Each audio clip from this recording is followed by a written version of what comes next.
राजस्थान की वीरान धरती, जहाँ की हवाएं भी रहस्यों की कहानी सुनाती। वहां पर खड़ा है एक ऐसा किला जिसका नाम लेते ही लोग डरते हैं। भानगढ़ का किला। भारत का सबसे डरावना और रहस्यमय किला। जैसे ही सूरज ढलता है, यहाँ का सन्नाटा अपने कदम जमा लेता है।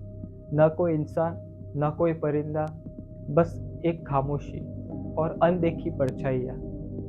यहाँ पर विज्ञान भी हैरान है। इस किले के बाहर बोर्ड पर साफ साफ लिखा है कि सूर्यास्त के पश्चात इस सीमा में प्रवेश करना वर्जित है। ये कोई साधारण चेतावनी नहीं। ASI archaeological survey of India, भारतीय पुरातत्व सर्वेक्षण विभाग का बोर्ड है। क्या विज्ञान भी इस बात को मानता है, जिस बात को आम जनता तक पहुंचाना नहीं चाहता? कहा जाता है कि आज भी इस किले पर भयानक श्राप का साया है। एक ऐसा श्राप जो जन्मा था अधूरी मोहब्बत और काले जादू से। सदियों पहले एक तांत्रिक एक राजकुमारी के प्यार में पागल हो जाता है।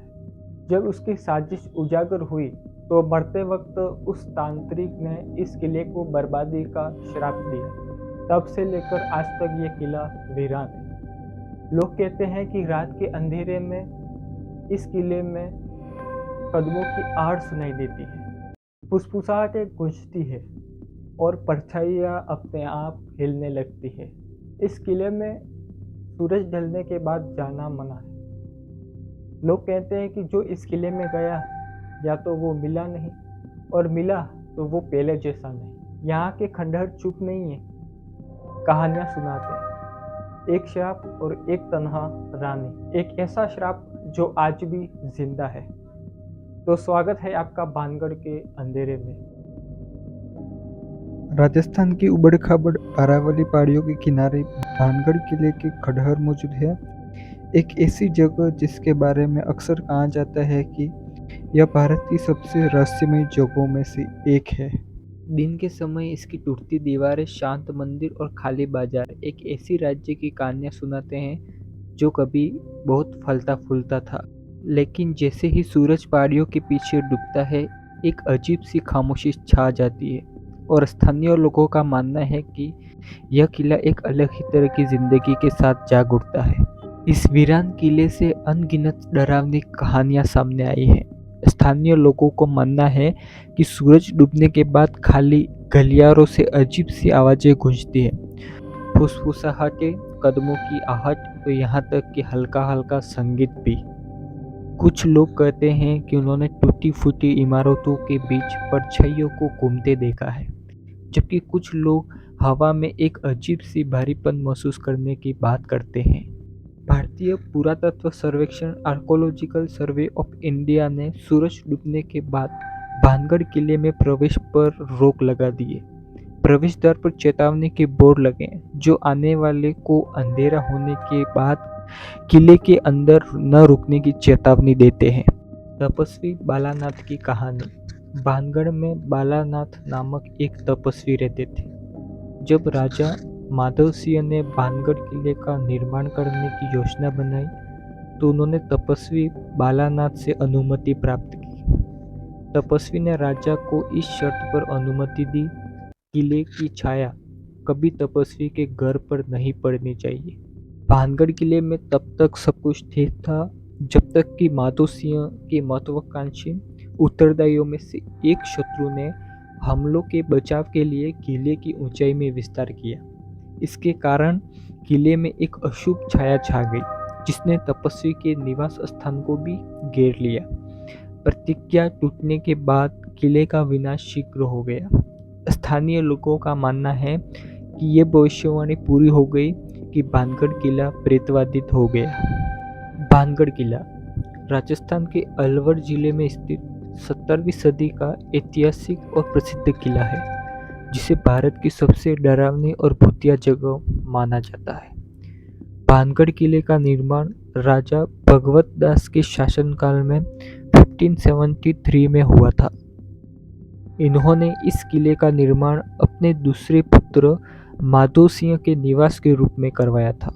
यह किला कई दशकों तक विभिन्न शासकों के अधीन रहा। कथा के अनुसार भानगढ़ की राजकुमारी रत्नावती अत्यंत सुंदर थी और पूरे राजस्थान में उनकी जैसी कोई और नहीं थी। जब राजकुमारी 18 वर्ष की हुई तो उन्हें अन्य राज्यों से विवाह के प्रस्ताव मिलते रहे। उसी क्षेत्र में सिहिया नाम का एक तांत्रिक जादूगर रहता था जो एक तंत्र विद्या में पारंगत था। वह राजकुमारी से बेतहाश प्रेम करता था, यह जानते हुए भी कि उसे उससे मिलने की तो दूर, उसे देखने तक की भी अनुमति नहीं मिलेगी। एक दिन उसने राजकुमारी की दासी को बाजार में उसके लिए सुगंधित तेल खरीदते देखा। यह देखकर उसे राजकुमारी से मिलने का एक विचार आया। उसने अपने काले जादू का प्रयोग किया, तेल पर एक ऐसा मंत्र दिया जिससे राजकुमारी तेल को छूते ही सम्मोहित हो जाएगी और उससे सामने आत्मसमर्पण कर देगी। लेकिन राजकुमारी ने इस योजना को नाकाम कर दिया। उसने तांत्रिक को तेल पर मंत्र पढ़ते हुए देख लिया, इसलिए उसने तेल को फेंक दिया। तेल की बोतल एक बड़े पत्थर पर टूट गई। जैसे ही तेल पत्थर से टकराया, वह दुष्ट तांत्रिक की ओर लुढ़कने लगा और उसे कुचल डाला। मरते समय सिंधिया ने भानगढ़ को श्राप दिया। अपनी आखिरी सांस लेते हुए उसने घोषणा की, पूरा राज्य जल्द ही तबाह हो जाएगा और वहां किसी भी आत्मा को कभी शांति नहीं मिलेगी। ठीक अगले वर्ष भानगढ़ में युद्ध हुआ। उसमें रत्नावती की मृत्यु हो गई। उसके बाद वह शहर खंडहर बन गया, ठीक वैसे ही जैसा श्राप में कहा गया था। अतः किला पूरा वीरान हो गया।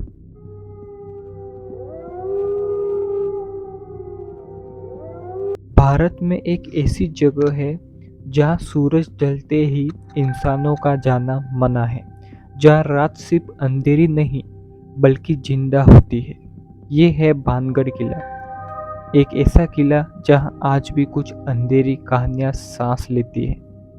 4 दोस्त आरव, रोहन, मीरा, काव्य, जो कि एडवेंचर के शौकीन हैं, एक रात इस किले की सच्चाई जानने निकल पड़े। गेट पर चेतावनी लिखी थी, सूर्यास्त के बाद प्रवेश वर्जित है। लेकिन इन्होंने इसे सिर्फ एक मजाक समझा। जैसे ही वो अंदर गए, माहौल बदल गया। हवा ठंडी हो गई और अजीब सी खामोशी छा गई। तभी अचानक मीरा को छन छन की आवाज सुनाई दी। तभी मीरा रुक गई। तुम लोगों ने सुना? वो आवाज पायल की थी, धीरे धीरे उसके पास आती हुई। रोहन ने कहा, यहाँ कोई नहीं है, लेकिन उसके चेहरे पर डर साफ दिख रहा था। अचानक एक आवाज आई, क्यों आए हो? वो आवाज चारों तरफ से आ रही थी। महल के दरवाजे से एक साया निकला, न कोई पूरी तरह इंसान, न पूरी तरह परछाई। उसकी चाल जमीन को छुए बिना हवा में तैर रही थी। चारों दोस्त भागने लगे, लेकिन पायल की आवाज उनका पीछा कर रही थी। आरव ने पीछे मुड़ के देखा और वो साया उसके बिल्कुल पीछे था। एक ठंडी हथेली आरव के कंधे पर पड़ी। रुको। अगली सुबह गांव वालों को आरव किले के अंदर मिला। वो जिंदा था, लेकिन बदल चुका था। उसकी आंखें खाली थी और वो बस एक ही बात दोहरा रहा था, मैं नहीं जा सका, उसने मुझे रोक लिया। इस किले में जो भी लोग दिन में जाते हैं वो बताते हैं कि किले के अंदर जाते ही अंदर का तापमान घट जाता है और अंदर एक अलग ही ऊर्जा देखने को मिलती है, मानो किलों में लोगों का आवास हो। विज्ञान ने भी इस राज का उजागर करने के लिए भानगढ़ किले में रात बिताई, लेकिन उनके साथ अजीब अजीब घटनाएं देखने को मिली। कभी कभी खंडहर में से पायल की आवाज़ें, गीतों का लय, और उन्होंने उस किले में परछाइयों को घूमते हुए देखा। तब से इस किले को भारत का सबसे डरावना और रहस्यमय किला माना जाता है। अभी ये किला एक वीरान खंडहर की तरह खड़ा है। आज भी कोई वहाँ पर रात में जाने की हिम्मत नहीं करता। अगर चला भी गया तो वापस आना मुश्किल है। क्या आप भानगढ़ में एक रात गुजारना चाहोगे? कमेंट में ज़रूर लिखें और वीडियो को लाइक ज़रूर करें।